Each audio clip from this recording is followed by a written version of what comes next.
Buenos días a todos y todas. Les agradecemos su asistencia a la mesa verde virtual titulada Diagnóstico sobre la ciberdelincuencia en el Perú, organizada por el Instituto de Estudios Peruanos junto al Ministerio de Justicia y Derechos Humanos y el Observatorio Nacional de Política Criminal, INDAGA. Esta mesa verde está basada en el estudio titulado Diagnóstico Situacional Multisectorial sobre la ciberdelincuencia en el Perú y lo pueden descargar gratuitamente desde la página web de INDAGA. Para abrir la mesa tenemos las palabras iniciales de la doctora Mariela Valcárcel, directora general de Asuntos Criminológicos del Ministerio de Justicia, a quien a nombre del IEP le agradecemos su presencia. Doctora Mariela, tiene la palabra. Muchas gracias, Luciana. Buenos días con todas y con todos los asistentes. Ante todo, es un gusto para mí, en mi calidad de Directora General de Asuntos Criminológicos del Ministerio de Justicia y Derechos Humanos, brindarles la bienvenida a esta mesa verde organizada por el Instituto de Estudios Peruanos, a quienes además queremos agradecer la deferencia para permitirnos en conjunto hacer la organización de este evento. En esta oportunidad nosotros nos reunimos para exponer el contenido y las conclusiones de un documento trabajado por el equipo profesional del Consejo Nacional de Política Criminal del CONAPOC. Precisamente, como mencionaba, es el Observatorio Nacional de Política Criminal, INDAGA, y con el cual justamente nosotros queremos poner sobre la mesa y a consideración el problema que se suscita desde la ciberdelincuencia y sus expresiones más recurrentes en nuestro país, en las que transitan importantes elementos de información, propiedad y riqueza de los ciudadanos y ciudadanas, sin importar las barreras físicas o las fronteras entre los países y continentes. Deseo por mi parte compartirles que este documento significó estrechar lazos y fortalecer el diálogo interinstitucional para el intercambio de información tanto con el Poder Judicial, el Ministerio Público, el Ministerio del Interior, la Policía Nacional del Perú y el Instituto Nacional de Estadística e Informática, INEI, así como también logramos justamente trabajar muy de cerca con la Municipalidad Metropolitana de Lima y el Instituto Nacional Penitenciario. Y es producto precisamente de este trabajo conjunto que hemos desarrollado es que se ha generado una intención de respuesta a esta carencia que se evidencia precisamente en el estudio y que se centra en este tipo de delitos especiales, puesto que no existen a la fecha antecedentes de diagnósticos oficiales generados sobre la ciberdelincuencia o sus formas. Este estudio lo que pretende es precisamente contribuir en esclarecer los ciberdelitos y sus formas, traer un análisis de las situaciones de las capacidades del Estado frente a estos y también la construcción de propuestas para la mejora de las intervenciones de la política pública frente a estos delitos, que especialmente han cobrado una notoriedad a nivel mundial en este contexto especial en el que nosotros nos encontramos por la pandemia de la COVID-19. Es por eso que generar un espacio como este para la discusión de las evidencias nos permite a todos nosotros avanzar hacia una comprensión de este tipo de delitos y a través de ello además poder generar mejores herramientas para combatirlos y acercarnos a distinguir también cuáles son las soluciones más idóneas. Así como también nos favorece precisamente para hacer una implementación de políticas públicas con evidencia criminológica, base científica, que apunten a una toma de decisión mucho más afinada, mucho más dirigida precisamente a responder a la problemática a la que nos enfrentamos. Y es precisamente con este propósito que a través de nuestro Observatorio Nacional de Política Criminal, INDAGA, se viene apostando por el desarrollo de estas investigaciones criminológicas que nos permitan avanzar y comprender precisamente la fenomenología criminológica, más aún considerando el contexto de la pandemia a causa de la COVID-19. Y es en ese sentido que proseguiremos con la presentación de otros estudios que también serán publicados en nuestra página web y nuestro depositorio, y expuestos para el conocimiento del público en general y para los tomadores de decisión. Entonces aprovecho también para invitarlos, precisamente puedan revisar justamente nuestra página web donde podrán encontrar estos documentos. Y es así como en esta oportunidad nos acompañan para exponer la investigación dos miembros de nuestro observatorio, la psicóloga Yulisa Urbizagástegui y el sociólogo Cristian Flores, quienes van a brindar los aportes y la reflexión a la que llegamos precisamente con este documento, y contamos también con la participación de justamente por parte de UNOC en Perú, está el doctor Julio Corcuera y el especialista Diego Aguilar, quienes precisamente nos van a enriquecer aún más con sus comentarios comentarios, aportes con respecto al contenido de este documento. Consideramos que este espacio muestra que existe un interés real en comprender mejor la situación de la ciberdelincuencia en nuestro país por parte de la sociedad civil, la academia y también de las instituciones públicas que integramos justamente el Estado. Pero el hecho de no contar con evidencia puede generar que nuestras decisiones no sean las más atinadas en la política pública. Es por ello que tomamos el estudio como un producto intermedio que buscará mejorar las acciones que se vienen implementando y crear otras nuevas. Y es el punto de inicio sobre el cual nosotros consideramos que debe empezar a generarse nuevas herramientas y además una nueva ingeniería para poder dirigir justamente una respuesta más afinada frente a estas modalidades. Muchas gracias a todas y todos. Muy buenos días. Muchísimas gracias, doctora Mariela, por sus palabras. A continuación daré paso a explicar la mecánica de la mesa. La primera parte de la mesa contará con 2 exposiciones de 15 minutos, como adelantó la doctora, las cuales estarán a cargo de Yulisa Urbizagástegui y Cristian Flores. Luego de ello pasaremos a escuchar los comentarios a cargo de Julio Corcuera y Diego Aguilar. Cada comentarista tendrá 10 minutos y finalmente le daremos a todos y a todas los participantes 5 minutos como intervención final. Pasaré entonces a presentar a la expositora Yulisa Urbizagástegui. Yulisa es psicóloga por la Universidad Nacional Federico Villarreal y maestranda en el programa de Psicología de la Universidad Nacional Mayor de San Marcos.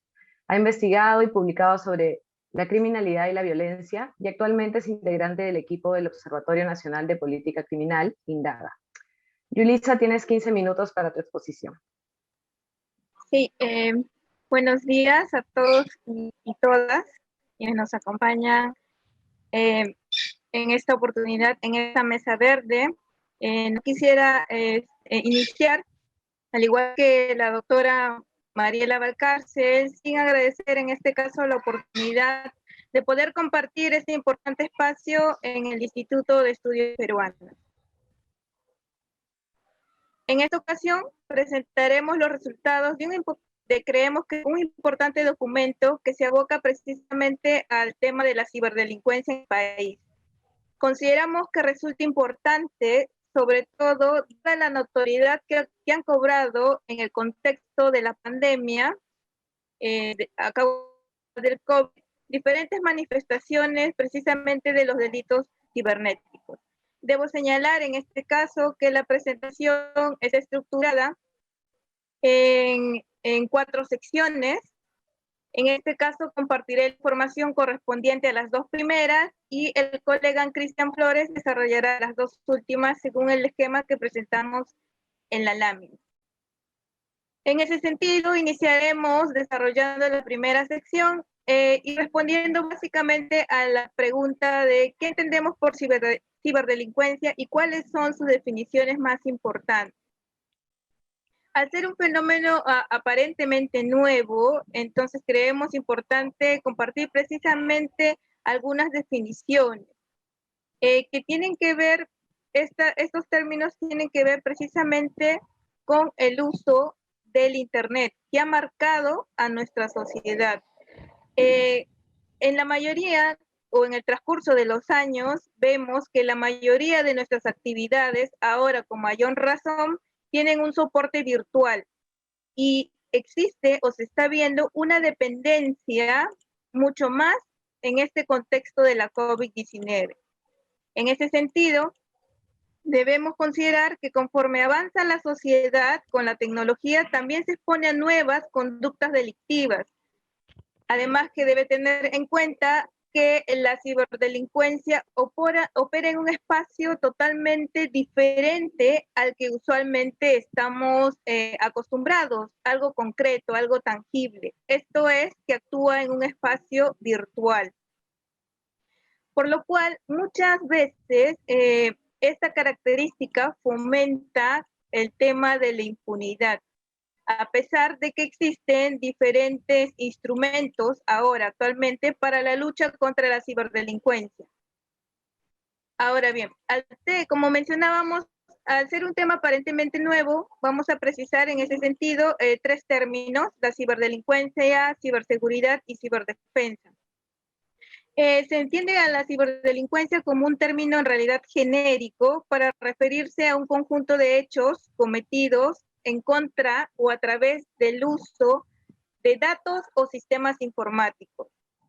En ese sentido, los actos comprendidos habitualmente en esta categoría de ciberdelincuencia se dice que son aquellos en que los datos o sistemas informáticos son el objeto contra que se dirige precisamente el delito, así como en que los sistemas informáticos o de información forman parte integrante del modus operandi de este delito. Esta definición es recogida de la Organización de las Naciones Unidas, precisamente en el 13º Congreso o 13º Congreso sobre la prevención del delito y la justicia penal.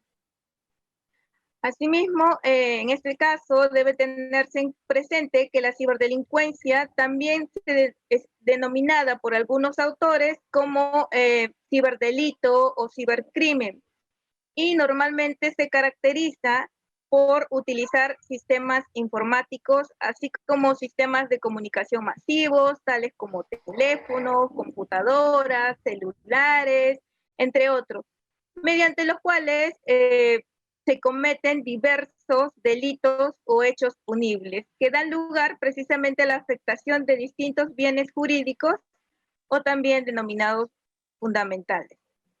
Por ejemplo, derechos como el honor, la intimidad, la identidad y libertad sexuales, entre otros. Otro de los términos que se encuentran relacionados con, como mencionábamos, con este aparentemente nuevo fenómeno, tiene que ver con la ciberseguridad y la ciberdefensa. Entonces, el primero de ellos se entiende como un conjunto de herramientas políticas, conceptos de seguridad, salvaguardas, precisamente de esto, de seguridad, directrices, métodos de gestión, riesgo, etcétera, que pueden utilizarse precisamente para proteger los datos activos de una organización o de los usuarios en un ciberentorno. Es importante mencionar que la ciberseguridad es el mecanismo idóneo para el desarrollo de análisis y gestión de riesgos relacionados en el ciberespacio. En ese sentido, a través de la ciberseguridad se busca neutralizar aquellas amenazas que se desprendan del uso inadecuado de las herramientas en el ciberespacio. En cuanto al término de ciberdefensa, se tiene que posee más que nada una connotación estratégico-militar de defensa nacional y está asociado al ámbito de las redes y sistemas de información de un Estado o de un conjunto de instituciones estatales para lo cual se emplean acciones, medios y procedimientos que precisamente a este nivel buscan el uso seguro del ciberespacio. Bien. También creemos importante en este punto presentar información acerca de las formas y métodos de la ciberdelincuencia. Debemos considerar también que los ciberdelincuentes utilizan precisamente la información del entorno de nuestra intimidad para realizar la conducta ilícita. Por ejemplo, conocen nuestros datos personales, nuestros datos bancarios, el tema de los datos también académicos, entre otros. Y en este sentido van recopilando la información para emplearlo en contra, en este caso, o conseguir aparentemente beneficios a costa de la vulneración de algunos derechos de las víctimas. Es por esto que es necesario que seamos sobre todo bastante conscientes que existen peligros y amenazas que pueden encontrarse en Internet y que conozcamos precisamente cuáles son las mejores formas de protegernos. En la lámina presentamos solamente algunas de las formas y métodos más comunes de la ciberdelincuencia, pero efectivamente existen muchas más. En el primer caso, referido al sexting, mencionaremos que comprende el envío y o recepción de contenido sexual a través de medios electrónicos. Este consiste en el intercambio de imágenes y videos sexuales a través, por ejemplo, de mensajes en redes sociales, emails y sobre todo a través del uso del teléfono móvil. Sobre este tema del sexting, de repente cabe la pregunta para reflexionar si es que nosotros mismos alguna vez hemos recibido o se ha enviado imágenes con contenido sexual a través del teléfono, redes sociales o email. En este caso, debemos recordar que una vez que enviamos imágenes o videos de este tipo, perdemos totalmente el control sobre esto. Asimismo, la exposición de estas imágenes sexuales produce un daño precisamente irreparable hacia la privacidad de la intimidad de la persona que comparte precisamente estas imágenes. En el caso de la sextorsión, es una forma, digamos, de extorsión en la que se chantajea a una persona por medio precisamente de una imagen o video de sí mismo desnuda que pudo haber compartido a través de internet o mensajes. La víctima es, en este caso, la víctima es coaccionada para precisamente ejecutar acciones que den gratificación sexual al malhechor. Por ejemplo, en este caso, esta persona solicitaría tener relaciones sexuales, producir pornografía u otras acciones que podrían en serio peligro a las víctimas. De igual forma, en este punto, si hacemos una reflexión, cabría una pregunta, si es que alguna vez alguna de unas imágenes íntimas se han compartido, en este caso a través de dispositivos móviles. Y si a partir de ellos se han recibido algún tipo de amenaza o chantaje, y de ser afirmativa la respuesta frente a estas dos interrogantes, la respuesta es que estamos precisamente ante estos casos. En lo que corresponde al phishing, debe considerarse que en este caso se presentan estafadores que a través de esta modalidad, de esta forma, envían mensajes de texto, email o cuadros de diálogo para conseguir que personas desprevenidas revelen precisamente su información personal o bancaria, la que luego es utilizada precisamente para robar dinero de las cuentas bancarias o otras situaciones. En este caso, me atrevo a indicar que varios de quienes de repente nos están acompañando, me incluyo, hemos recibido alguna vez este tipo de mensajes que son engañosos, que presentan de repente información acerca de adquirir fácilmente algún tipo de beneficio. Lo importante frente a esta modalidad es no responder estos mensajes de texto y tampoco descargar los archivos de mensajes peligrosos. En el caso del grooming, bueno, podemos ver que básicamente se trata de ganarse la confianza de un niño ni adolescente a través del uso de las tecnologías. Bien, dicho esto, pasaremos a revisar los documentos vinculantes y normativos sobre la ciberdelincuencia. En este caso, tenemos como un importante documento y vinculante al Convenio sobre la Ciberdelincuencia, mejor conocido como el Convenio de Budapest. Este convenio es un tratado, como mencionábamos, un tratado internacional vinculante en materia penal, que establece herramientas legales para perseguir aquellos delitos cometidos, ya sea en contra de sistemas o medios informáticos o mediante el uso de estos. Es importante recordar que este convenio ha servido de insumo para precisamente que en nuestro país se adopte una ley respecto al tema de los delitos informáticos. Este convenio, hay que recordar que básicamente incluye varios aspectos, pero resaltamos que divide los delitos en 4 grupos, los que se muestran en la lámina.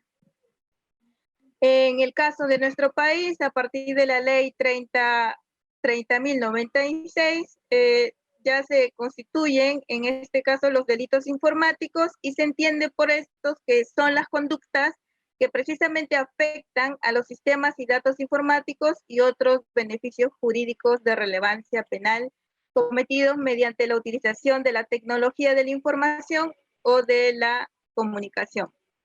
En esta ley se presentan 5 grupos de delitos informáticos que, como vemos, también guardan relación, lógicamente, con lo que se señala en el Convenio de Budapest. De igual forma, tenemos a la ley 30.171 que modifica o tiene una finalidad de complementar lo regulado precisamente en el Convenio de Budapest. Pero ahora, a ver, visto esta parte general, nos centramos en cómo se elaboró el documento. Básicamente, a partir del acuerdo número 4 de la 15ª sesión del Consejo Nacional de Política Criminal, celebrada el 18 de julio del 2019, los miembros y representantes acordaron precisamente la elaboración de un documento técnico que brinde aproximaciones al fenómeno de la ciberdelincuencia en nuestro país. Es por ello que se inició con la elaboración del documento, tomando en consideración también lo que señalan importantes trabajos respecto al manejo adecuado de la evidencia en las políticas públicas, lo cual consideramos constituye un elemento potenciador y contribuye no solamente a que se empleen de mejor manera los recursos, sino también de ofrecer mayores posibilidades de satisfacer las necesidades de los ciudadanos y ciudadanas. En ese sentido, de acuerdo al contexto que se vivía en el año 2019, identificamos que hubieron 3 factores que propiciaron precisamente la elaboración de este documento diagnóstico sobre la ciberdelincuencia en nuestro país. El primero resulta de la consideración de la innovación tecnológica, siendo que desde la década de los 50 existe una innegable tendencia que impacta en sobremanera a las economías y a las sociedades, precisamente con la llegada a diversos campos de la investigación y el desarrollo. Por ejemplo, hay expresiones en la neurotecnología, los avances en la conectividad 5G, la analítica avanzada de datos, la inteligencia artificial. A pesar de que hay esos avances, existe una relación directa entre la innovación tecnológica y los delitos cibernéticos. El segundo elemento se concentra en el número de actividades que se llevan a cabo a través de los medios cibernéticos. El número de estas actividades muestra cifras en realidad gigantescas a nivel, por ejemplo, de las transacciones económicas. Sabemos que en todo el mundo se puede llegar a producir hasta 30 billones de tratos económicos diariamente, sin contar que solo en el año 2018 en nuestro país se alcanzó a invertir hasta 60 millones de dólares en tecnologías cloud. El tercer elemento se centra, como mencionábamos, en la adhesión del Perú al Convenio de Budapest y luego de la aprobación precisamente a través del Congreso de la República en el año 2019. Yulisa, ya tenemos que ir, disculpa Yulisa, tenemos que ir cerrando, si puedes acá cerrar y después en los comentarios finales puedes volver a tu exposición también. Ok, entonces vamos a cerrar esta primera parte, digamos así, indicando que con el objetivo precisamente de cumplir con el encargo del CONAPOP, la Secretaría Técnica en este espacio planteó la siguiente metodología que se muestra en la lámina. Luego procederemos quizás a compartir un poco más de detalle de qué es lo que realmente significó este trabajo multisectorial, porque consideramos que resulta importante, dado que es un primer esfuerzo sobre la materia, la ciberdelincuencia, y sobre todo que reúne a un importante grupo de instituciones o actores. Muchísimas gracias, Yulisa. Muy interesante, así que ahora vamos a pasar con Cristian Flores, a quien también voy a presentar. Cristian es sociólogo por la Universidad Nacional Mayor de San Marcos, con estudios en diseño de políticas públicas en la Pontificia Universidad Católica del Perú. Se desempeñó como director de investigación y desarrollo de políticas de juventud para el Ministerio de Educación y actualmente es investigador en el Observatorio Nacional de Política Criminal, INDAGA. Cristian, tienes 15 minutos también. Muchas gracias, Luciana. Gracias al Instituto de Estudios Peruanos por la invitación. Siempre es un gusto volver a esta Casa de Ciencias Sociales a dar a conocer algunos de los últimos resultados de investigación en ciencia social que también se hace pues desde el Estado y particularmente desde el Observatorio Indaga. Agradecer también a quienes están compartiendo con nosotros, colegas, compañeros y compañeras de trabajo en esta mesa verde. Sí, tal cual como ha indicado pues Yulisa Urbizagasti, que me precedió, pues hay un trabajo importante en el diagnóstico, ¿no? Es un trabajo que destaca sobre todo porque se convierte justamente en este primer gran esfuerzo del Estado peruano por tratar de brindar un alcance sobre la situación en la que se encuentran los ciberdelitos y cuál es la situación también en la que se encuentran las capacidades del Estado. Entonces, a partir de todo el antecedente que ya se ha ido mencionando, del trabajo metodológico que sin duda pues Yulisa terminará de hacer mención, pues encontramos importantes elementos de información que constituyen la médula del documento que ya está disponible para descarga y al cual pueden acceder.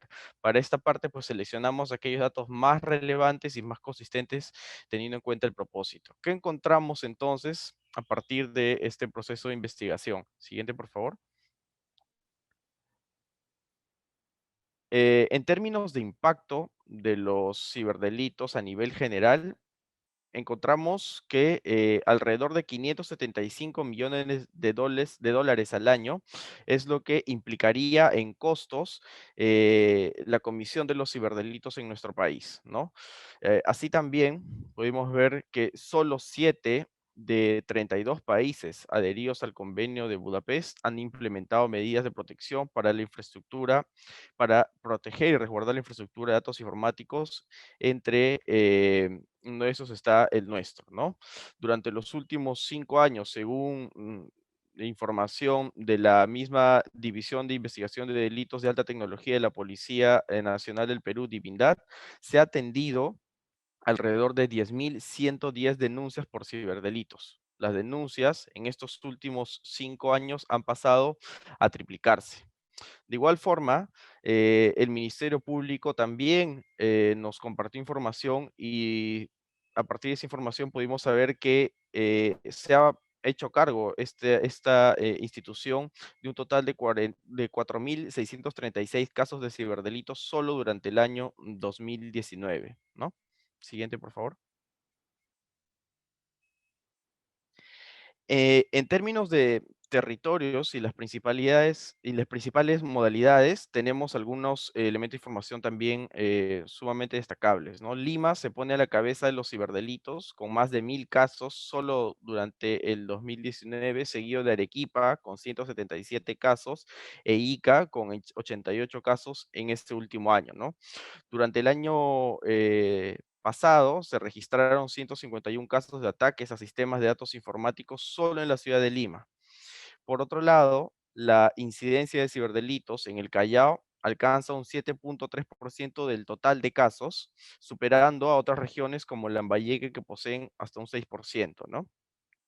El 62% de los ciberdelitos en nuestro país corresponde a fraude y daños contra el patrimonio de los ciudadanos. Es quizás la modalidad más recurrente y la que genera mayor preocupación. No olvidemos que durante los últimos meses y cada vez que se ha dado, digamos, estas entregas de bonos, incluso se han presentado casos, ahora durante la pandemia, de personas que han sido suplantadas, personas cuyas cuentas han sido afectadas y su dinero ha sido sustraído justamente por este tipo de modalidad, ¿no? Delitos contra el patrimonio mediante el sistema informático.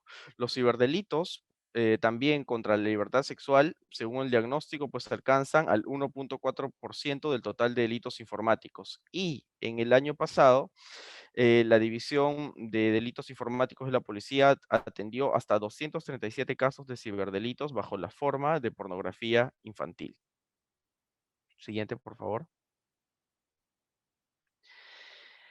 El impacto de las empresas, entre los que se dedican pues, al sector productivo también es bastante preocupante. Pudimos acceder a información que nos dio a conocer los siguientes aspectos. las personas que poseen entre los 30 y 44 años de edad han sido las más afectadas por delitos de fraude bancario a través de medios cibernéticos, lo que constituye el 5.8% del total de casos. Un 29% de empresarios peruanos víctimas de ciberdelitos indican haber sido vulnerados mediante el uso de malware. Así también, un 24% de empresarios peruanos víctimas de ciberdelitos indican haber sido vulnerados mediante la modalidad de phishing. Un 7% de empresarios peruanos han sido afectados mediante el escaneo de red. Y en el 75% de los daños a empresas por ciberdelitos se trató de alguien que vulneró el sistema desde el interior de la propia empresa, es decir, alguien que conocía sobre cómo vulnerar este sistema y que formaba parte de la propia institución, según refieren los empresarios, ¿no? Cuando se trató de un atacante externo, en el resto de casos, solo el 50% de los casos se vinculó a ciberdelitos por crimen organizado, ¿no? Esto nos llevaría a pensar que el otro 50% pues no necesariamente era un, como se suele llamar, un hacker profesional, ¿no? Y solo el 30% de los empresarios víctimas de ciberdelitos indica que fue vulnerado por hackers profesionales. Asimismo, el 16% de los peruanos empresarios indicó haber sido víctima de ciberdelitos con pérdidas que van desde los 25.000 soles, desde los $25.000 hasta el $1.000.000 al año, ¿no? Siguiente, por favor. Luego de ver estas cifras sobre, digamos, que pinta un escenario general sobre los ciberdelitos, buscamos ofrecer información sobre la situación en la que se encontraban las capacidades del Estado. Y desde esa mirada, pues reconocemos que hay importantes brechas que es importante, pues, a las cuales es importante referirnos. Primero encontramos que se requiere un espacio de articulación público-privado para el intercambio de información y el fortalecimiento de capacidades en servidores públicos en materia de ciberdelitos. De igual modo, urge una estrategia de coordinación interinstitucional entre la Policía Nacional, el Ministerio Público, la Fiscalía de la Nación y el Poder Judicial para la triangulación de información y coordinación en materia de lucha contra los ciberdelitos. Encontramos también que hay escasa información sobre la naturaleza de este tipo de delitos, lo que convendría, pues, lo que llevaría a impulsar una agenda interinstitucional de investigación cualitativa para contar con mayores insumos sobre los ciberdelitos, sus formas y sus dinámicas. Siguiente, por favor. En términos de recursos, encontramos que es necesaria acelerar el proceso de adecuación del marco normativo nacional sobre ciberdelitos frente al Convenio de Budapest, al que nos hemos suscrito recientemente. También que se hace evidente, pues, crear normas que aceleren la entrega y el intercambio de información entre las instituciones responsables de la investigación de ciberdelitos. Siguiente. Encontramos que es insuficiente la cantidad de efectivos policiales especializados en ciberdelitos. Los policías que forman parte de la División de Inteligencia, División de Investigación de Delitos de Alta Tecnología, tienen oficinas que se encuentran operativas solo en las regiones de Lima y Arequipa, y el total de sus efectivos no sobrepasa los 200 efectivos que están, digamos, que forman parte de esta división, de los cuales alrededor de 50 solamente se encuentran capacitados y conocen a fondo el tratado de estos problemas y de investigar ciberdelitos, ¿no? Entonces, sí, también hay una brecha importante. En la misma línea, creemos fundamental que se puedan hacer mayores esfuerzos para que también se capaciten. No tenemos, la investigación demostró, suficientes servidores del Ministerio Público capacitados en temas de ciberdelitos, así como tampoco es notoria la carencia de logística y laboratorios que faciliten sus trabajos de investigación a nivel nacional, ¿no? Siguiente. No contamos con un registro unificado de libre acceso que facilite la consulta sobre la situación de casos de ciberdelitos denunciados a nivel nacional. no contamos con indicadores y estadística y data estadística oficial que permita hacer monitoreo al desempeño de las políticas destinadas a la lucha contra los ciberdelitos de forma global. Y es urgente pues también generar documentación, documentación constante, actualizada, de forma articulada entre los distintos observatorios que ven temas de criminalidad y seguridad, que nos permitan pues tener siempre una lectura rápida sobre la situación de los ciberdelitos. Siguiente, por favor. ¿Qué recomendaciones planteamos pues a partir de la información encontrada? Tratamos de, siguiente por favor, de agrupar las recomendaciones, generamos un banco importante de recomendaciones, un total de 22, en 7, digamos, como esferas, ¿no? Mencionamos algunas de ellas, pues son la generación e integración de información útil y oportuna, herramientas normativas para reducir la ciberdelincuencia. Tenemos recomendaciones en materia de cooperación nacional e internacional, recomendaciones en términos de diagnóstico de necesidades y fortalecimiento de capacidades, diagnósticos en recomendaciones en términos de recursos humanos para enfrentar los ciberdelitos, recomendaciones en términos de instrumentos para combatir los ciberdelitos y finalmente en torno a infraestructura y presupuesto. Siguiente, por favor. En materia de generación e integración útil y oportuna, el documento señala la importancia de solicitar la elaboración de un conjunto de indicadores específicos sobre la ciberseguridad en nuestro país a cargo del Comité Estadístico Interinstitucional de la Criminalidad, que depende del Consejo Nacional de Política Criminal, a fin de que puedan ser incorporadas estos indicadores en encuestas oficiales. También creemos fundamental elaborar reportes que puedan realizarse de forma semestral con data oportuna y confiable sobre la ciberdelincuencia en el Perú, con participación de todos los observatorios estatales que ven temáticas de delitos. Asimismo, pues formular un documento de planeación para el monitoreo de las recomendaciones que mejoren la aplicación de políticas públicas contra la ciberdelincuencia. Siguiente. En, en esa misma dimensión, sobre información útil y oportuna, creemos que es también válido incorporar una selección de análisis de la ciberdelincuencia en el sistema integrado de estadísticas de la criminalidad y de la seguridad DataCrim, con una interfaz que pueda ser amigable y de fácil acceso a funcionarios y servidores públicos a nivel nacional. También construir una agenda de investigaciones cualitativas que nos permitan contar con mayores detalles sobre el perfil de los perpetradores de los ciberdelitos y de sus víctimas en nuestro país, teniendo en cuenta una perspectiva de territorialidad que nos ayude a entender también las diferencias por regiones, ¿no? Las cifras que mostramos anteriormente pues nos muestran que hay variaciones entre el Callao, no es lo mismo el ciberdelito en el primer puerto como en el norte ni en Lima metropolitana, ¿no? Siguiente, por favor. En cuanto a herramientas normativas para reducir la ciberdelincuencia, es pertinente plantear modificaciones normativas para resguardar los datos y sistemas informáticos ante ataques que vulneren la confidencialidad, independientemente de si estos han incorporado medidas de seguridad o no.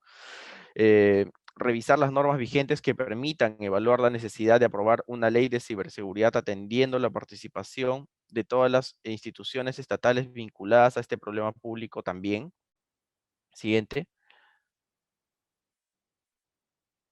Implementar una normativa que simplifique, y aquí sí fue un elemento bastante recurrente, el acceso a la información con el objetivo de que ésta pueda ser ágil y que pueda acelerar los procesos de investigación en casos de ciberdelitos en la policía, tanto a nivel de la fiscalía, teniendo en cuenta la rápida entrega de información a las instituciones competentes, digamos, en el proceso de administración de justicia, ¿no?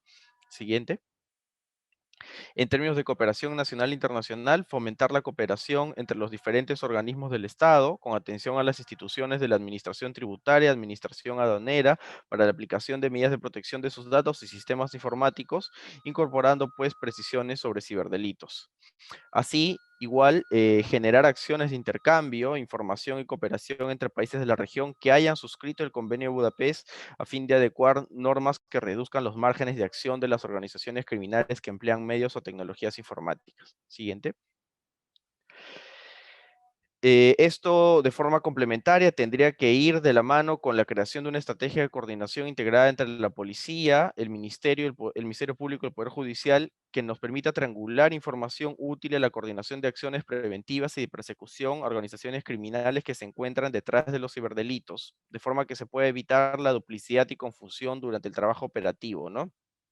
Creemos que estas acciones pues, de coordinación puedan ser reportadas a su vez ante el Consejo Nacional de Política Criminal durante cada una de las sesiones que se puedan llevar a cabo, ¿no?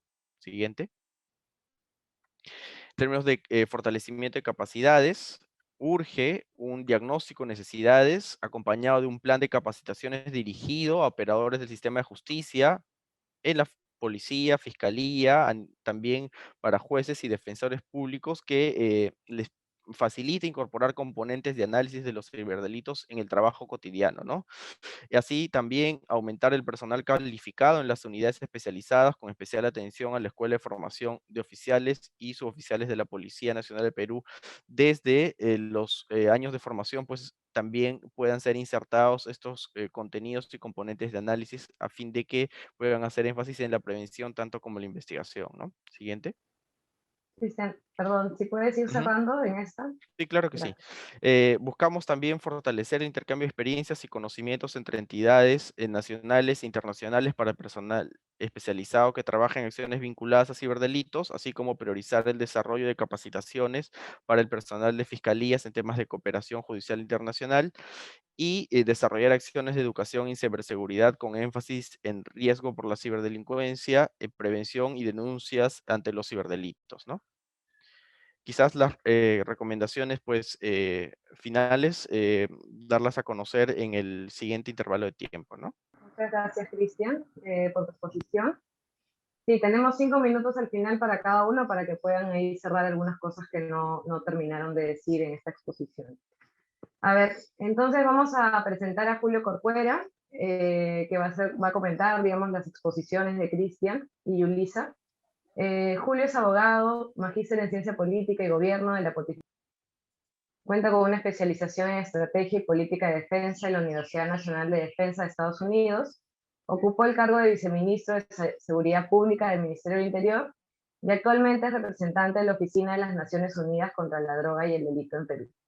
Julio, tienes 10 minutos para tus comentarios. Muchísimas gracias, Luciana. Muchas gracias a todos los colegas. Esencialmente quiero felicitar el trabajo realizado. Es un trabajo claro y ágil. Yo lo he tomado y lo he leído rápidamente y además me parece esclarecedor. Yo no sé si se logra escuchar y apreciar con claridad mi participación. Espero que sí.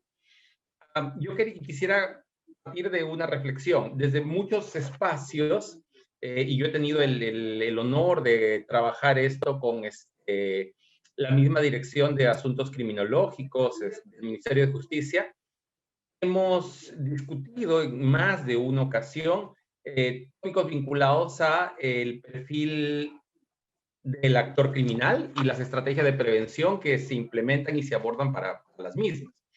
En este punto me parece importante e interesante plantear lo siguiente. El mismo trabajo que ahora estamos presentando, este diagnóstico de ciberdelincuencia, tiene un apartado que es sumamente interesante que habla del perfil del actor criminal. Esto me parece un espacio central porque el desarrollo, la discusión a partir de la teoría crítica, que es muy popular en América Latina y en el Perú, parte de la premisa de que hay una serie de falta de oportunidades, contextos difíciles, violentos, que además es cierto y es corroborable esto fácilmente, generan ciertas condiciones que facilitan ciertos niveles de violencia y por tanto el crimen. Pero cuando hablamos del ciberdelito, el perfil es completamente distinto.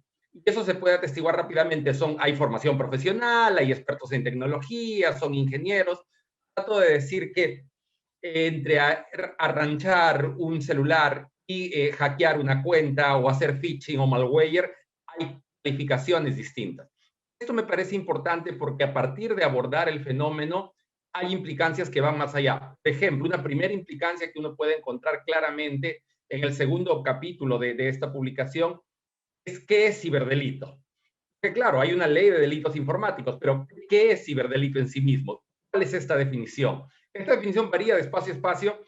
Implica, pues, entender que el ciberdelito puede marcarse en dos variables. En muchas formas se puede dividir, pero voy a mencionar solo una de ellas.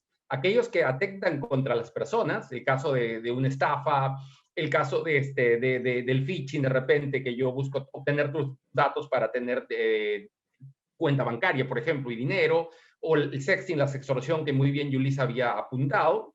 Aquellos que atacan al sistema mismo. Aquí en el Perú no es muy común, pero ha pasado en este contexto de pandemia en diferentes lugares como España, Estonia, por ejemplo, el ransomware, ¿no? Que es el secuestro de datos. Yo ingreso a un hospital, me robo la base de datos de los pacientes, o me ingreso a una universidad y me robo la base de datos, luego pido un rescate por esta base de datos.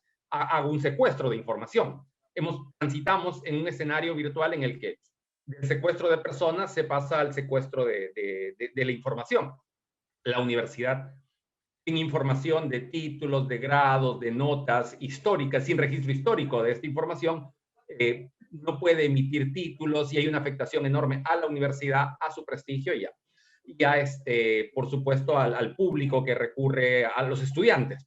Este tipo de delitos y este imaginario que parece sacado de una serie de Netflix o de algún tipo de película lejana, futurista, es más cercano de lo que se cree. En el Perú hay empresas que desde hace algunos años son afectadas por esta problemática. Lo que pasa es que no está difundido. Y el análisis desarrollado a partir de las denuncias, que bueno, es la información que nosotros tenemos de los casos analizados, representa, todos sabemos, la cifra negra de un universo mayor de fenómeno que ocurre. Es decir, una persona que pierde su dinero porque le ingresó un correo, un mensaje, le dio clic donde no debía, llenó datos donde no debía y perdió esto, no necesariamente todos van a denunciar. Los casos lamentables que todos conocemos de personas que para cobrar el bono han sido estafadas, se cuentan pues por decenas y lamentablemente no necesariamente esto significa que sea denunciado. Pero además, significa que la cadena de acceso a justicia implica una mirada distinta.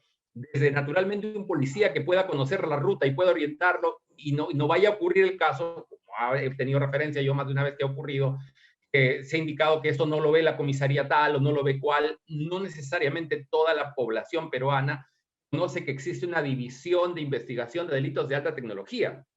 Y esto tiene que ver con el tercer capítulo que plantea el texto que bien estamos comentando, de oferta y demanda. Yo tengo el gusto de ser abogado, varios de ustedes y que nos escuchan también, y en la formación jurídica nuestra lógica está planteada en otro escenario.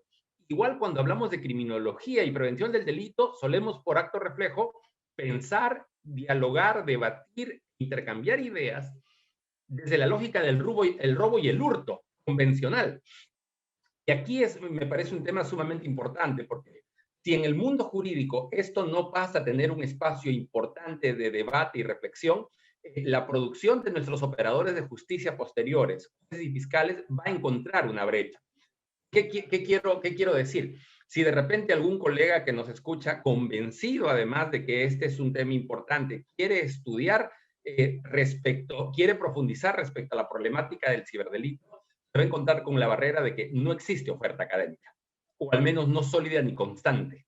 Si quiere buscar textos, se va a encontrar con la barrera de que los textos o la reflexión del tema resulta ser escasa. Por supuesto, en el mundo anglosajón ha habido una producción importante, pero está en inglés, por lo que tiene que superar esta barrera. Cuando uno ingresa además en los procesos de administración de justicia, hay variables que, como bien mencionaba Cristian, implican escenarios distintos de cooperación. ¿Cooperación por qué? Porque la información de privacidad la tiene en algunos momentos Google, lo tiene Facebook o lo tiene Twitter, y requiere la cooperación de pedirle a la empresa. Pedirle a partir de su formato, intercambiar información, leer también ciertos procesos de información en inglés, la tecnología, por ejemplo. Nos contrata con una empresa para ver, o la cadena de custodia, o la teoría de la prueba. Cambia la lógica. Cuando vas al proceso judicial hay otra pregunta también. Necesitamos un perito. ¿Quién es y qué acredita el perito? Por eso es que la estructura de la atención integral de justicia implica una mirada distinta. Y esa mirada distinta se evidencia a partir precisamente de estas brechas. En el texto están mencionadas y a partir de la reflexión y del sinceramiento. ¿Por qué, estimados colegas? Yo lo digo con un enorme respeto. Si nosotros tenemos un funcionario del Estado que no está asociado con la tecnología o que es resistente con la tecnología, probablemente en el contexto de pandemia, donde hemos migrado al espacio virtual, esto ha significado ciertos costos de adaptación. Pero he aquí el tema. Si este funcionario operador jurídico es resistente a la tecnología, ¿ustedes se imaginan cómo va a procesar o cómo va a participar en un proceso jurisdiccional que tenga que ver, por ejemplo, con ransomware? ¿Y cómo va a procesar la discusión de los peritos, la discusión de técnica que se dé en el asunto? Este no es un tema menor y implica una dinámica de oferta y de demanda constante, e implica que naturalmente estos dos enfoques se encaucen. Por eso yo quiero regresar. Es importante la discusión conceptual y es importante este debate porque, claro, cuando se crearon estos términos en inglés, se decía cybercrime, y eso es claro, es crimen. Pero de la misma criminología, en español nosotros tenemos categorías como crimen y delito. Yo tengo el gusto de trabajar en coordinación con el programa global de cibercrimen de Naciones Unidas, y nosotros vemos con enorme satisfacción que este tipo de debates se implementen y aparezcan, porque justamente ahora que el mundo se ha virtualizado, que la educación es virtual, que el trabajo es virtual, que muchas de nuestras acciones son virtuales, la prevención, la persecución del delito y trabajo interinstitucional tiene que ir en esa senda y trabajar en ese rumbo. Felicidades, muchas gracias. Muchas gracias, Julio. Muy interesante tus comentarios. A continuación pasaremos a los comentarios de Diego Aguilar, a quien presentaré. Diego Aguilar es licenciado en Economía por la Pontificia Universidad Católica del Perú. Actualmente es investigador joven del IEP y asistente de docencia en la PUC. Sus intereses de investigación abarcan los temas relacionados con el desarrollo económico, economía política y políticas públicas desde una perspectiva teórica y empírica. Diego, tienes 10 minutos. Gracias, Luciana, y gracias al Instituto por la invitación a comentar este esfuerzo de investigación, este proyecto de investigación, así como felicitar a Cristian y a Yulisa y a todo el equipo de Lindaga por este gran esfuerzo de investigación en temas de ciberseguridad que ciertamente, y dicho sea de paso, no son muchos en el país, ¿no? Aplicados al estudio nacional del país de Perú. Entonces, me gustaría empezar con el tema del diagnóstico, que creo que es un punto central en el proyecto de investigación, en la investigación, en el estudio, porque claro, como decía Yulisa al inicio de su presentación, hemos venido y seguramente seguiremos enfrentando cambios tecnológicos que van a generar ciertamente nuevos problemas asociados a la tecnología, ¿no? Uno de ellos es esta creación relativamente nueva, y con esto de relativo me refiero a los otros crímenes, que tienen que ver con la ciberseguridad, ¿no? Y con eso resalto y felicito el esfuerzo que ha tenido el equipo de investigación del INDAGA, realizar este esfuerzo de diagnóstico de la situación de ciberseguridad en el país, ¿no? Porque claro, estos tipos de crímenes, como dije, son nuevos y diferentes de los que ya se conocían y se han estudiado seguramente con mayor medida y mayor cantidad que la ciberseguridad. Y implica incluir dentro de la esfera de investigación a la tecnología, ¿no? Porque claro, los delitos de ciberseguridad no ocurren en un espacio geográfico determinado, sino que se llevan hacia una esfera o un espacio virtual en el que no conocemos realmente la ubicación geográfica de los perpetradores de delitos, de los cibercriminales. Y con esto también me da pie a felicitarles el esfuerzo por realizar el diagnóstico de estos perfiles, y coincido también aquí con Julio que es un punto central de la investigación, realizar este diagnóstico de cómo son estos cibercriminales, ¿no? Lo que sí me hubiese gustado como encontrar más en la investigación, dadas las limitaciones que entiendo existen, como los datos estadísticos, los estudios y proyectos de investigación de carácter más cualitativo, ¿no? Es relacionar estos costos, que creo yo son menores, que tienen estos cibercriminales respecto a los crímenes que ya conocemos normalmente, ¿no? Y con estos costos me refiero a que son realmente menores, porque no está como que tan catalogado, categorizado en la legislación peruana como similar a los otros delitos, es relativamente nuevo. Hay restricciones de capacidad y recursos humanos y financieros dentro de las comisarías. Realmente hay mayores incentivos a cometerlos porque hay menores costos de, digamos, hacer el delito de forma presencial y llevar a cabo de forma virtual, ¿no? Y eso sí, repito, me gustaría haber encontrado más asociación entre los perfiles que ustedes han resaltado de psicológicos o en general los perpetradores del delito, de ciberdelitos, con estos costos asociados y cómo se articula dentro del espacio legislativo y normativo que existe actualmente, ¿no? Otro punto dentro también de la tarea de diagnóstico que, repito, es realmente importante para el caso del Perú, es catalogar y clasificar estos tipos de delitos, de ciberdelitos, ¿no? Como decía Cristian, el ciberdelito que ocurre en Lima, en la ciudad de Lima, no es el mismo que ocurre en el Callao, o seguramente los tipos de delitos que enfrentan las mujeres no son los mismos que enfrentan los hombres, o como resalta el texto, hay delitos específicos para un grupo de población con cierto rango de edad que no necesariamente enfrentan todos los demás, ¿no? Que son los delitos de phishing o relacionados a cuentas de bancos, información financiera personal, ¿no? De carácter privado. Entonces, ese fue el primer punto que quería resaltar. El segundo punto que quería resaltar tiene que ver con cómo articulamos, dado que dentro del sistema público y los esfuerzos de los diversos sectores que tienen que ver con este problema de ciberdelincuencia, cómo los involucramos, ¿no? Dado que es un problema nuevo y frente a esas limitaciones que ya he mencionado, tanto recursos humanos dentro de la policía o recursos financieros que tienen que ver más con el presupuesto público, ¿no? Y es ciertamente que este problema, dado que es un crimen, le compete realmente al Ministerio del Interior y el juzgado y los juicios y la penalización realmente le competen al Ministerio, al Poder Judicial o a la Fiscalía, al Ministerio Público. Tienen que también intentar como realizar diagnósticos como lo que ustedes están haciendo y políticas públicas, formularlas articuladas con los Ministerios de Transportes y Comunicaciones o la Secretaría de Gobierno Digital de la PCM, que si bien empezó inicialmente parte de toda la discusión de esta problemática de ciberseguridad o ciberdelitos, ahora es realmente central el rol que tiene el Ministerio del Interior, ¿no? Y ha pasado como que a segundo plano el rol que tiene, por ejemplo, la Secretaría de Gobierno Digital como más un rol de asesor y comentarista de las cosas y las políticas que están saliendo respecto a este tema, ¿no? El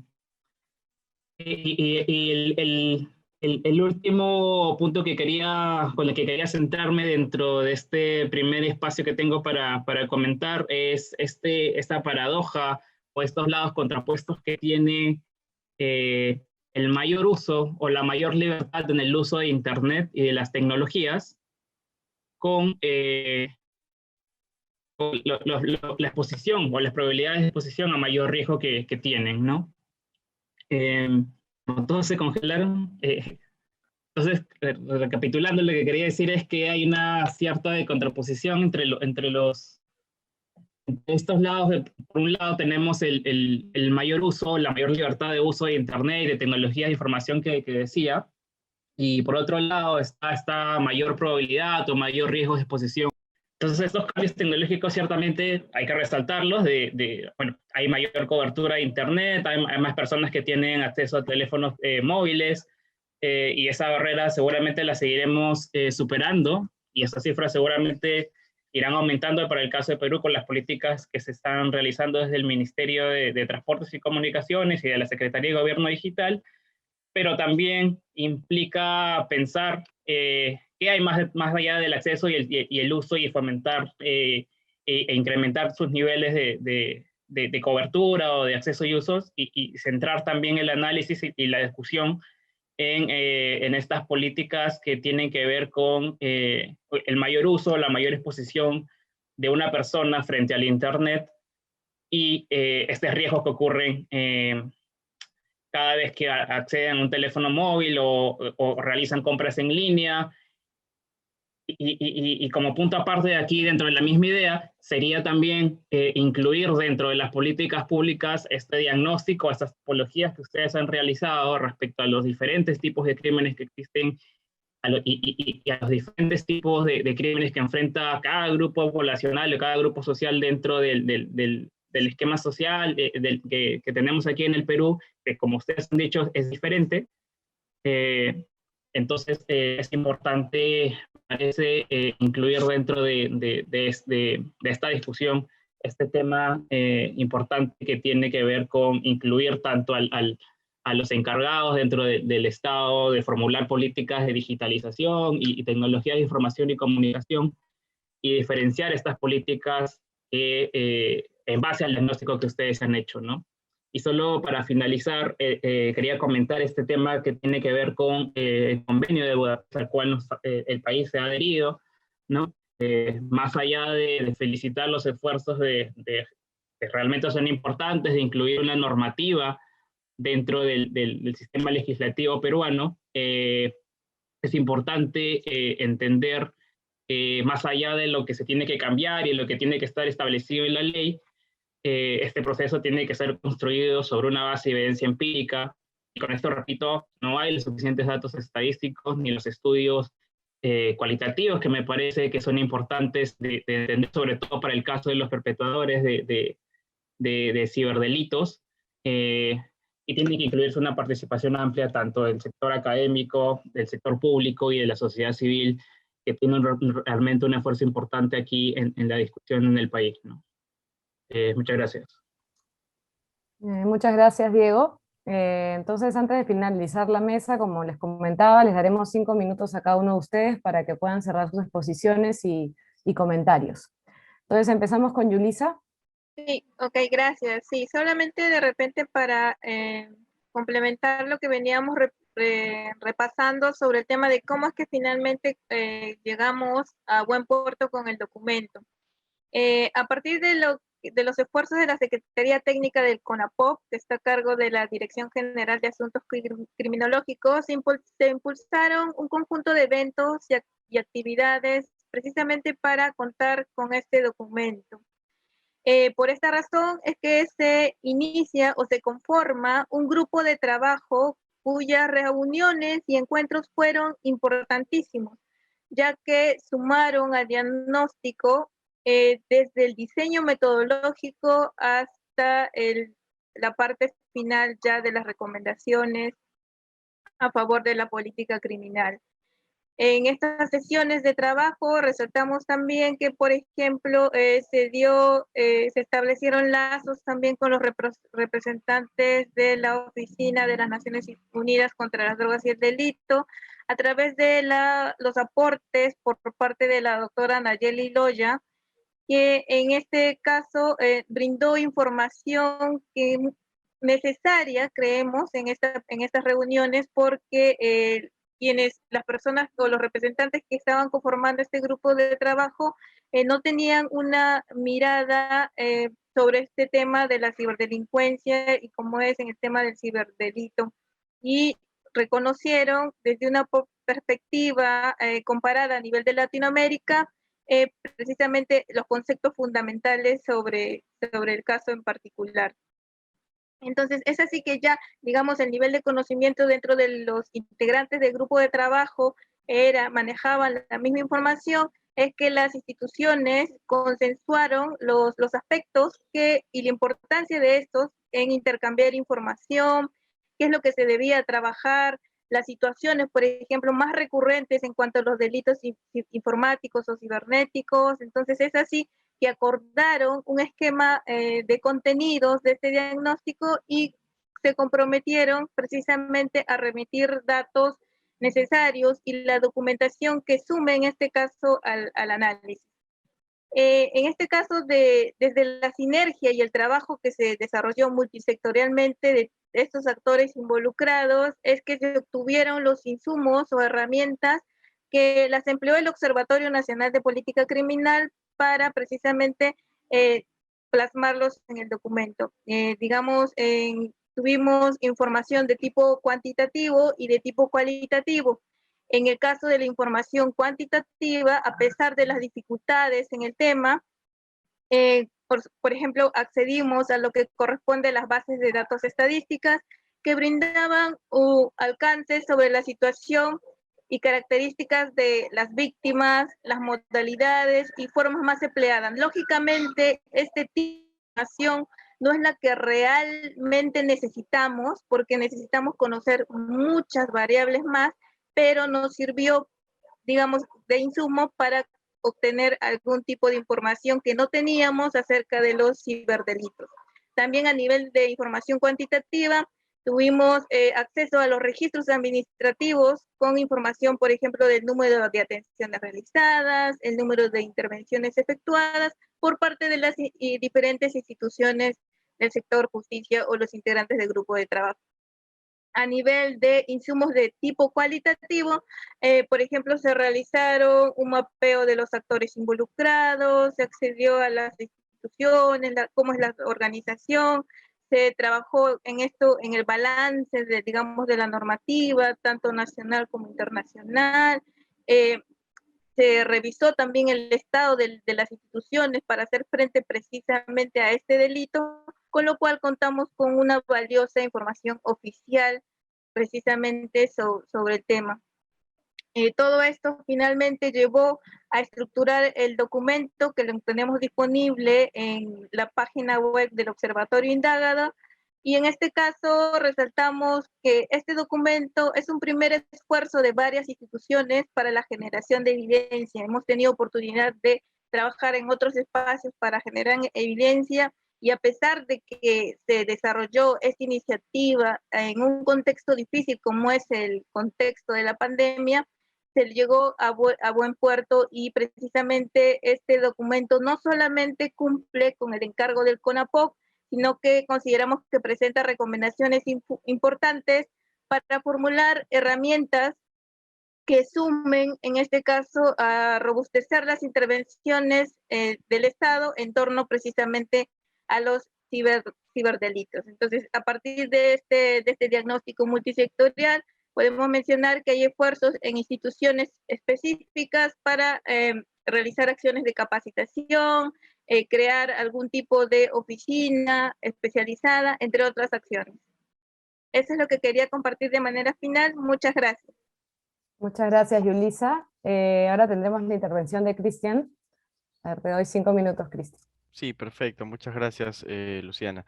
En realidad, pues más que cerrar la lectura de las láminas que quedaron pendientes, pues ahí invitar a las personas que pueden estar siguiendo la transmisión y colegas investigadores, servidores públicos que puedan acceder a este video, pues que revisen el documento completo. De hecho, van a encontrar mucha más información de la que nosotros estamos ofreciendo a través de esta presentación. Sí me parece importante, en todo caso, cerrar la participación con algunos elementos, ¿no?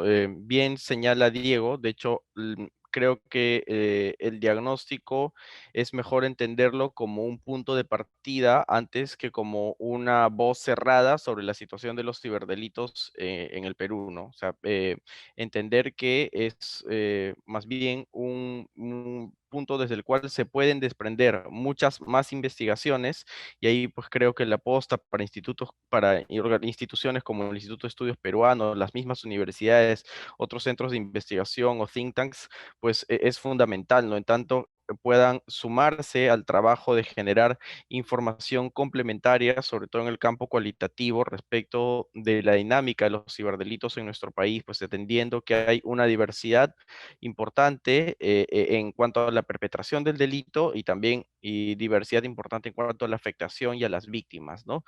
Entonces, en ese sentido, sí me parece importante pues destacar esa idea. Como segundo punto, sí, también es para nosotros pues fundamental que se pueda entender que el diagnóstico de ciberdelincuencia marca una pauta de acciones a seguir también, y que las recomendaciones que me tocó presentar y que están ahí materializadas en el documento, ya incluso algunas de ellas vienen trabajándose sobre la marcha actualmente. Nos encontramos en un esfuerzo constante de darle continuidad a las recomendaciones a través de, en lo que le compete al Observatorio Indaga, generar documentos de investigación que puedan ofrecer información justamente complementaria a este documento. Incluso hay documentos de investigación que se han producido, también se han publicado en las últimas semanas desde el Observatorio Integral, que pueden ofrecer lecturas importantes acompañadas a este diagnóstico. Tenemos hace poco un documento sobre ciberviolencia en las escuelas, instituciones educativas del Callao, el ciberacoso, el ciberbullying, ¿no? Que vulnera y que afecta el desarrollo y el bienestar de adolescentes y jóvenes, instituciones educativas del Callao, que ya de por sí pues tienen muchas veces que enfrentarse a grandes inequidades y desigualdades en los territorios en los que viven y se educan, más aún en tiempos de pandemia, pues también es importante. Y documentos como el de la otra pandemia en casa, que nos ayudan a entender cómo ha afectado la violencia de género a las mujeres durante la pandemia, y cómo podría dialogar esto con el ciberacoso, el ciberdelito, cuando vemos que personalidades también conocidas de televisión e internet son vulneradas desde su intimidad cuando se divulgan información, contenidos, videos íntimos también, ¿no? O sea, hay mucho que se puede tejer a partir de diagnósticos como el que presentamos, y creemos que en ese esfuerzo pues podemos involucrarnos todos y todas, ¿no? Muchas gracias, Cristian. Entonces damos paso a Julio para su intervención final. Muchas gracias, Luciana. Yo quiero tomar las últimas palabras de Cristian a partir de lo siguiente. Efectivamente, solemos pensar y discutir por acto reflejo el tema del ciberdelito como si fuera algo lejano, algo que uno va a ver en series de tipo Los Supersónicos o algo así, muy futurista, cuando es más común de lo que se imagina. Efectivamente, yo he tenido la oportunidad y coincidir con mis colegas Arturo Guaitá y demás colegas del Ministerio de Justicia en el Callao en el año 2019. Y una de las cosas que yo encontré ahí y luego en otros puntos es una dinámica distinta en la interrelación de los jóvenes actualmente en edad escolar. Lo que quiero decir es que ellos desarrollan su vida adolescente y juvenil y tienen también algunas veces intimidad y demás características completamente distintas a las que podían existir en los 90 o en los 2000. Hoy los chicos se graban en video, hoy se toman fotos íntimas y estas las circulan. Muchos de estos casos no necesariamente son abordados por las instituciones educativas, ni son abordados en instancia policial, a veces en los centros de emergencia mujer, a veces sí, a veces no, y por miles de razones que no quiero detallar acá. Pero lo que quiero enfatizar es que esto requiere de un trabajo integral. ¿Qué quiero decir? Así como nuestra dinámica de interrelación ha cambiado, yo he tenido oportunidad de participar en mesas verdes y encantado de ir a Jesús María y reunirme en el IEP. Hoy lo hacemos en vía virtual y nos encontramos a través de este medio. También la prevención implica una mirada distinta, también implica un cambio de atención distinta, y aquí intervienen instituciones importantes como el Ministerio de Educación, por ejemplo, los gobiernos locales, porque aquí hay una variable que es diferencial. A todos nos apena perder la billetera, nos apena perder un auto o nuestros ahorros, pero la vida con sus bemoles nos puede dar la oportunidad de recuperar estas cosas. La integridad de una criatura, esto sí es irrecuperable, ¿no? Un niño, y aquí en este grupo hay dos grupos poblacionales que son más, que tienen mayor propensión a la afectación. Las mujeres, por supuesto, los menores de edad y la población LGTBI.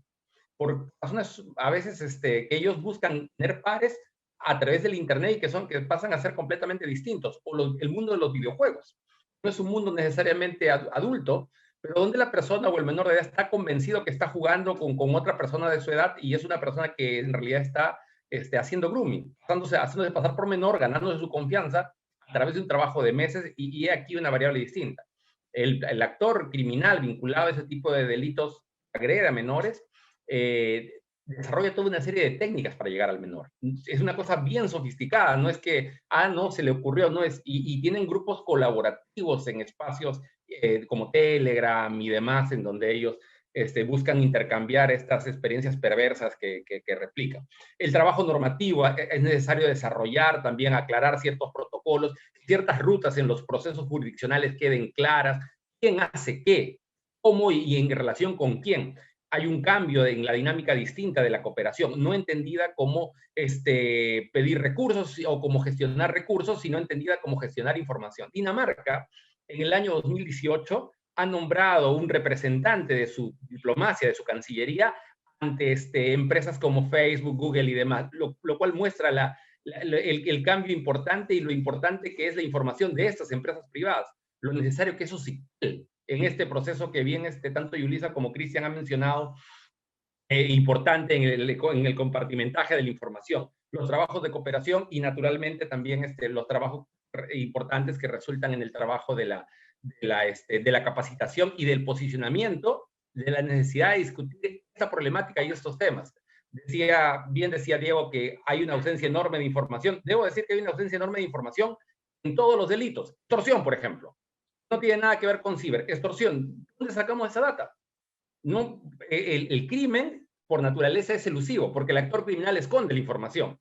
Pero así como es, digamos, escasa esta información, ahí cumple un rol importante en la academia. Promover el debate, promover la investigación, promover la mirada, porque del contenido mismo permite contribuir a visibilizar el problema, a mejor información, mejores proyectos, a mejores proyectos, mejores políticas, y esto se va a traducir en una mejor atención a la ciudadanía. Muchísimas gracias.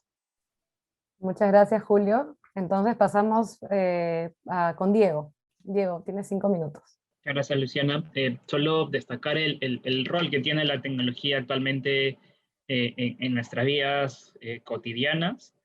Sin ir muy en el largo plazo, la pandemia ha planteado y seguirá planteando el tiempo que dure este nuevo escenario en el que la tecnología tiene un rol principal, tanto para el teletrabajo, el uso de aplicaciones para relacionarse con el resto del mundo en la situación en la que estuvimos en aislamiento social voluntario, obligatorio, y realmente la tecnología está cada vez más incorporándose y reemplazando actividades que normalmente hacíamos de forma física, llevándola a un espacio virtual nuevo para algunas personas, ¿no? Y esto da pie a ciertamente incrementar las discusiones sobre temas asociados a los riesgos que hay en estos nuevos espacios virtuales a los que cada vez más gente y más personas está yendo, ¿no? Y como comentario final, quisiera destacar no solamente estas políticas de carácter reactivo, tanto de detección y penalización de ciberdelitos, sino también políticas de carácter preventivo, como políticas asociadas de telecomunicaciones asociadas a la demanda. No solo es importante incrementar los niveles de cobertura, quizás sí es el primer paso, pero es interesante ver qué tan factible y las posibilidades de implementar políticas de concientización en la población sobre buenas prácticas en el uso de tecnologías, sistemas de alerta ante, por ejemplo, un mensaje que llega a tu teléfono celular y que realmente no están conocidos por las personas y que justamente se genera como una bola de nieve porque cada vez más personas caen en estos tipos de delitos, y que viene de un espacio importante para generar estos sistemas de alerta por parte de las instituciones encargadas de realizar estas políticas, ¿no? Entonces, solamente para cerrar, nuevamente repito esta idea que es importante también incluir dentro de las políticas públicas estas herramientas más de carácter preventivo, como políticas de concientización digital, políticas de habilidades digitales que fomenten un adecuado uso de las tecnologías, no solamente que resalten las oportunidades para atraer a las personas a utilizar las tecnologías en diversas formas, sino también sistemas de alerta, como decía, o buenas prácticas de la administración de información privada, información personal, desde fotos, videos personales, hasta datos bancarios, identidades digitales, documentos e información privada generalmente. Gracias, Luciana. Bueno, muchas gracias a todos y todas. Gracias a la doctora Mariela Valcárcel, directora general de Asuntos Criminológicos del Ministerio de Justicia, por sus palabras iniciales, a Yulisa Urbizagastey, perdón, Yulisa, y Cristian Flores por la investigación y exposición sobre un tema aún no tan trabajado en Perú. Así también agradecer a Julio Corcuera y Diego Aguilar por sus comentarios en esta mesa. Agradecemos a nombre del IEP, al Ministerio de Justicia, al Observatorio Nacional de Política Criminal Indaga, por hacer posible la realización de esta mesa. Recuerden que pueden encontrar esta publicación y otras más en la página web de Indaga. Y damos, bueno, por culminada esta sesión. El video de esta mesa lo podrán encontrar en las redes sociales del Instituto de Estudios Peruanos. Muchas gracias por su participación.